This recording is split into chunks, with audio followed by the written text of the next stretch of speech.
Pronti? 1, 2, 3. E buona la prima, è il più veloce Amore Stecca con Alberto Garruto che si aggiudica subito la prima posizione, seguito da Ellie May Dalvio e poi Barolo Griff che rimane a destra. Viene squalificato Follow Me e vediamo subito che Amore Stecca se la dà gambe per cercare di creare subito la frattura tra i due nastri. Quindi segue il numero 2 di Ellie May Dalvio, mentre a destra c'è Barolo Griff con Francesco Pettinari, dietro di loro Ecce Bombo Jet con Edoardo Bacalini e poi tutti gli altri che seguono.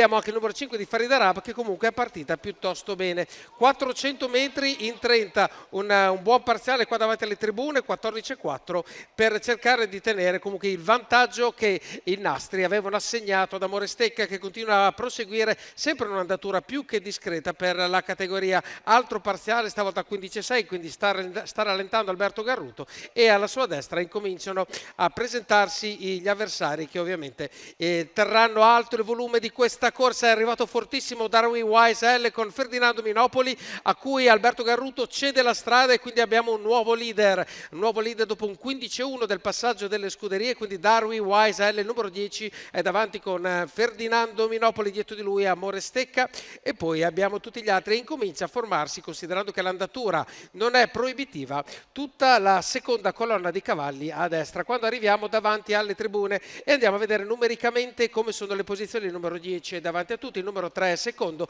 dietro il numero 3 abbiamo l'1 di Ecce Bombo Jet, un cavallo molto atteso. Dietro Ecce Bombo abbiamo Forgido che lo segue alla corda in terza posizione Amore Stecca, 1,32,4 per questo passaggio davanti alle tribune. E andiamo ora ad affrontare questa penultima piegata dove davanti a tutti c'è Darwin Wise L e arriva Ecce Bombo Jet che incomincia a dare la sveglia. 15,5 per quest'ultimo parziale, ma ovviamente l'accelerazione è inevitabile. Ecce Bombo Jet incomincia a rendere la vita difficile a Darwin Wise L e l'accelerazione sta diventando predominante. Entriamo negli ultimi 400 metri con Edoardo Bacalini che ha preso la testa. Ecce Bombo Jet se la dà a gambe. Ovviamente ci sono gli altri cavalli che cercano di superare Darwin Wise L che è un po' in difficoltà e ora si dà il via a quella che sarà la retta d'arrivo. Già arriva Giampaolo Minucci col suo Forgido che proverà a rendere difficile la conclusione della retta, ma davanti a tutti c'è lui, c'è Ecce Bombo Jet, ci prova fino all'ultimo Forgido, ma Ecce Bombo Jet se la porta a casa.